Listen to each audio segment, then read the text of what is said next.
አሰላሙ አለይኩም ወራህመቱላሂ ወበረካቱሁ። ውድና እየተከበራችሁ የቻናሌ ቤተሰቦች ሰላም እንደምን አላችሁ? አለን። ዛሬ በ2018 በኢትዮጵያ የወርቅ ዋጋ እንዲሁም የብርና ወርቅ ዋጋ ስንት እየተሸጠ ነው የሚለውን እንመለከታለን። የ18 ካራት፣ 21 ካራት፣ 22 ካራት፣ 24 ካራት እንዲሁም የሀገር ውስጥ ወርቅ ስንት እየተሸጠ ነው፣ እንዲሁም የውጭ ብር ለግራም ስንት እየተሸጠ ነው የሚለውን እንመለከታለን።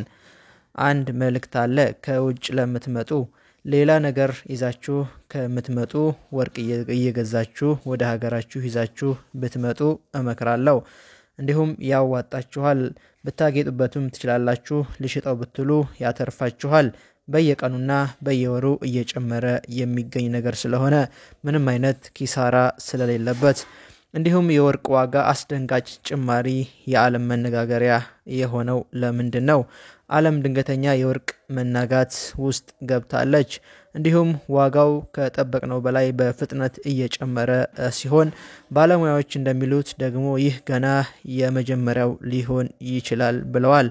እንዲሁም የወርቅ ዋጋ ስንመለከት በኢትዮጵያ ስንት እየተሸጠ ነው የሚለውን አብረን እንመለከታለን። እንዲሁም በዲርሃም ስንት እየተሸጠ ነው የሚለውን አብሬ ግምት አካትቼላችኋለሁ። 1 ካራት እንዲሁም በ1 ግራም በዱባይና በኢትዮጵያ ብር በባንክ በዛሬው ምንዛሬ መሰረት እንመለከታለን። እንዲሁም አንድ የ18 ካራት ወርቅ በዲርሃም 388 ብር ከ25 ሳንቲም እየተሸጠ ሲሆን እንዲሁም በኢትዮጵያ ብር 14996 ብር እየተሸጠ ይገኛል። 21 ካራት ወርቅ ደግሞ በድርሃም 452 ብር ከ75 እየተሸጠ ሲሆን በኢትዮጵያ ብር ደግሞ 17489 ብር እየተሸጠ ይገኛል። ይህ ማለት ቫትን ሳያካትት ነው። ቫትን ጨምሮ ከሆነ እስከ 19500 ብር ነው እየተሸጠ የሚገኘው 21 ካራት ወርቅ፣ በተለይ የባህሬን ወርቅ ማለት ነው። ሌላም እንደዚሁ የሚቀንስ 21 ካራት ወርቅ አለ። እስከ 16000 ብር የሚሸጥ የሌላ ሀገር የአረብ ሀገር ወርቅ የሆነ ማለት ነው። 22 ካራት ወርቅ በ472 ብር ከ25 ሳንቲም በድርሃም እየተሸጠ ሲሆን በኢትዮጵያ ብር ደግሞ 18240 ብር ከቫት ውጭ እየተሸጠ ይገኛል። ቫት ስትጨምሩበት ወደ 21000 ብር አካባቢ ይጠጋል። ሌላኛው 24 ካራት ወርቅ ነው። 24 ካራት ወርቅ እስከ 510 ብር በድርሃም እየተሸጠ ሲሆን በኢትዮጵያ ደግሞ ከቫት ውጭ 19696 ብር እየተሸጠ ይገኛል። እንዲሁም ከፍተኛ እስከ 20 ቫትን ጨምሮ ደረሰኝን ጨምሮ እስከ 22500 ብር እየተሸጠ ይገኛል። ወርቅ ስትገዙ ደረሰኝ መቀበል አትርሱ። እንዲሁም ጥንቃቄ አድርጉ ስትገዙ ማለት ነው። ዋጋው እየጨመረ ያለው ለምንድነው? 6 ዋና ዋና ምክንያቶች እንመለከታለን ማለት ነው። በመቀጠል ማለት ነው ወርቅ ለምንድነው የሚጨምረው የሚለውን። ሁለተኛ ብትገዙት እንደማያከስራችሁ ላረጋግጥላችሁ ስለምፈልግ ነው። እንዲሁም የሀገር ውስጥ ወርቅ ደግሞ ለግራም እየተሸጠ የሚገኘው 7000 ብር እየተሸጠ ይገኛል ማለት ለግራም። ብር ደግሞ ለግራም ከ400 ብር እስከ 450 ብር ለግራም የውጭ ሀገር ብር እየተሸጠ ይገኛል ማለት ነው። እንግዲህ በዓለም ኢኮኖሚ አለመረጋጋት፣ ጦርነት፣ የዋጋ ግሽበት እና ያልተረጋጉ ገበያዎች ባለሀብቶች ወደ ደህና ንብረት እንደ ወርቅ እንዲያዘግሙ ያደርጋቸዋል።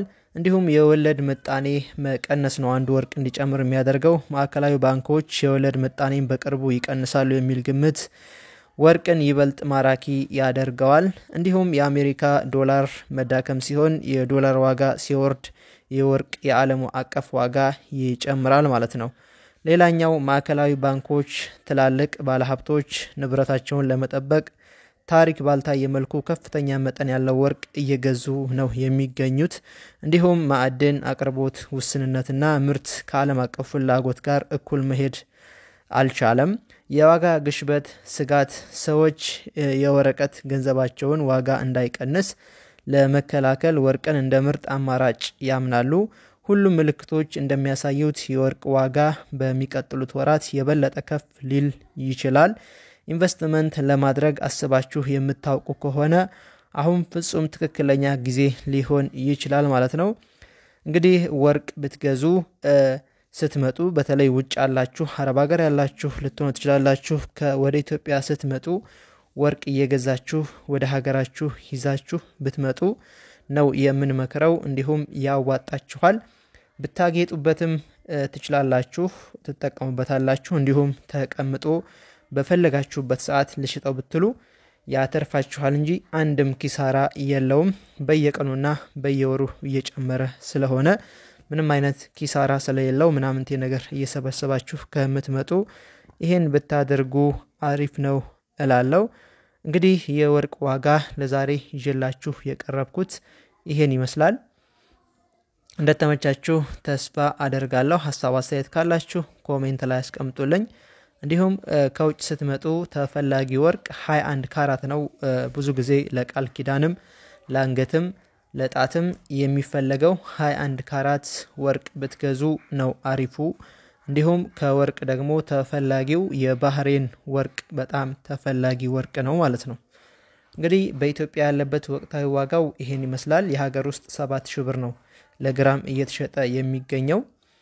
እንዲሁም እነዚህ ደግሞ የ21 ካራት 18 ካራት እየተሸጠ የሚገኘው አሁን ላይ ወደ 14996 ብር ነው።